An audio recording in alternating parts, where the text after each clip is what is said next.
Keď tu toľkokrát spomínal pani štátnu tajomničku Ministerstva spravodlivosti, tak vám musím povedať, že musím opraviť svoje úvodné slovo, keď som povedal, že v roku 2012 bolo na Slovensku vykonaných 500 000 exekúcií. Počas víkendu som si prečítal rozhovor s touto pani štátnou tajomničkou a vyhlásila, že na Slovensku bolo vykonaných v roku 2012, teraz sa podržte, 580 000 exekúcií. Podľa jej názoru väčšina z týchto exekúcií exekuje pohľadávky od nebankových, mimobankových subjektov. Situácia je neúnosná, tak ako to povedal aj kolega Hlina. Ale pre korektnosť vám musím povedať a zopakovať zo svojho úvodného slova to, že od roku 2001 do marca roku 2010 existoval na Slovensku zákon o spotrebiteľských úveroch, kde maximálny strop úrokov bol vydávaný nariadením vlády každý polrok. Neviem, čo viedlo prvú vládu Roberta Fica v marci roku 2010 k tomu, že toto nariadenie zrušila. Ukážem vám tabuľku ešte z prvého polroku roku 2010, kde ešte aj vláda Roberta Fica určila výšku úrokov pri spotrebiteľských úrokoch. Záležala samozrejme od výšky požičanej sumy a od dĺžky splácania.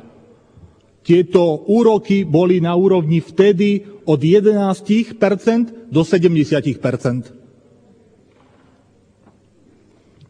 Tento zákon platil od roku 2001 a vláda takto každý polrok mohla určiť výšku spotrebiteľských úrokov. V tom marci roku 2010 bol spustený úžernický Klondike. Tam sa vtedy povedalo, môžeš pýtať hociaké úroky. Stovky, tisícky percent. V úvodnom slove som o tom hovoril. Až do výšky 22 000% v niektorých prípadoch. Toto nie je normálne.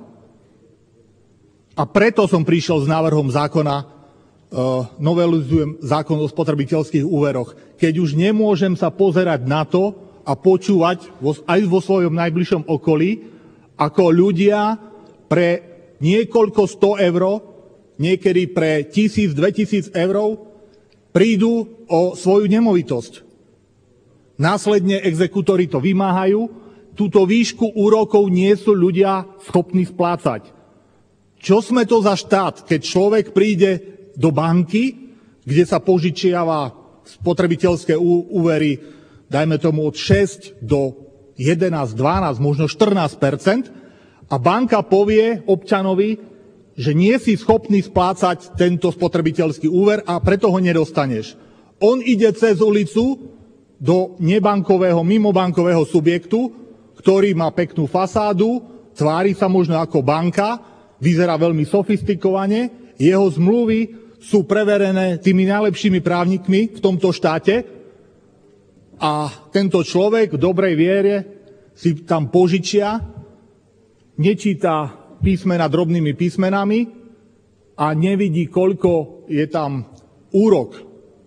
Ako je možné, keď banka povie človeku, že 13-14% nie si schopný splácať, ako potom môže splácať 200, 300, 400% v nebankovom subjekte? Už pri podpise zmluvy ten subjekt nebankový vie, že ten človek to nebude schopný splácať. A ide po jeho nemovitosti. Štát musí regulovať takéto veci. Štát reguluje hazard, predaj alkoholu, predaj zbraní. Musí regulovať aj výšku úrokov v nebankových subjektoch. Národná banka Slovenska kontroluje banky, nebankové subjekty kontroluje kto? Preto som prišiel s týmto návrhom zákona, kde som stanovil strop, hranicu úrokov pre nebankové pôžičky. Ja som vyšiel z 50-násobku základnej úrokovej miery Európskej centrálnej banky. Viem si predstaviť aj iné riešenie, ale dohodnime sa najprv v Národnej rade Slovenskej republiky, a preto sa aj ja obrácam na poslancov Smeru, dohodnime sa najprv na tom, že musíme stanoviť strop týchto úrokov. ak sa dohodneme, že potrebujeme určiť strop týchto úrokov, posúňme tento návrh zákona do druhého čítania a v druhom čítaní som ochotný pristúpiť na iné riešenie, s ktorým príde alebo poslanec Smeru, alebo budem konzultovať s Ministerstvom spravodlivosti alebo financií.